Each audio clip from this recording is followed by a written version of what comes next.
മരണശേഷവും തന്റെ ക്രൈസ്തവ വിശ്വാസത്തിന്റെ പേരിൽ താൻ അനുസ്മരിക്കപ്പെടണമെന്നാഗ്രഹിച്ച തീക്ഷ്ണമതിയായ ക്രിസ്ത്യാനി അതായിരുന്നു ചാർലി കിർക്ക്. ക്രിസ്തുവിശ്വാസവും മൂല്യങ്ങളും മുറുകെ പിടിച്ച് അമേരിക്കയിലെങ്ങും ശ്രദ്ധ നേടിയ ഇൻഫ്ലുവൻസർ ചാർലി കിർക്കിന്റെ ആകസ്മിക വിയോഗം സൃഷ്ടിച്ച ആഘാതം ചെറുതല്ല. എന്നാൽ അമേരിക്കയിലെങ്ങും ചാർലി കിർക്ക് ഇഫക്റ്റ് നിറഞ്ഞു നിൽക്കുന്നുവെന്ന വെളിപ്പെടുത്തലാണ് കത്തോലിക്ക സംഘടനയായ ന്യൂമാൻ മിനിസ്ട്രി പുറത്തുവിട്ടത്. ക്രിസ്തുവിശ്വാസവും മൂല്യങ്ങളും മുറുകെ പിടിച്ച് ശ്രദ്ധ നേടുകയും ക്യാമ്പസ് ആക്ടിവിസ്റ്റ് സംഘടനയായ ടേണിംഗ് പോയിന്റ് USA സ്ഥാപകനുമായ അമേരിക്കൻ ഇൻഫ്ലുവൻസർ ചാർലി കിർക്ക് യുവാക്കൾക്കും അമേരിക്കൻ ജനതയ്ക്കുമിടയിൽ ചെലുത്തിയ സ്വാധീനം ചെറുതൊന്നുമല്ല.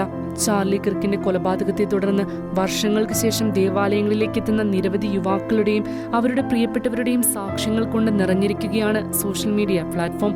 ദിവ്യബലിയിൽ പങ്കെടുക്കുന്നവരുടെ എണ്ണത്തിലും വൻ വർധനവാണ് ന്യൂമാൻ മിനിസ്ട്രി റിപ്പോർട്ട് ചെയ്യുന്നത്.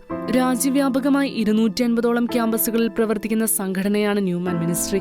ചില സ്കൂളുകളിൽ ദിവ്യബലിക്ക് 15% വരെ വർധനവും അമേരിക്കയിൽ ആത്മീയ പുനരുദ്ധാരണത്തിന്റെ ലക്ഷണങ്ങളും ന്യൂമാൻ മിനിസ്ട്രി പങ്കുവച്ചു. ചാർലി കിർക്കിന്റെ മരണത്തെ തുടർന്ന് നിരവധി കോളേജ് വിദ്യാർത്ഥികൾ ആത്മീയ മാർഗോപദേശം തേടാൻ ആരംഭിച്ചതായും ന്യൂമാൻ മിനിസ്ട്രിയുടെ സഹസ്ഥാപകനായ മാറ്റ് സിറൂസൻ പറഞ്ഞു.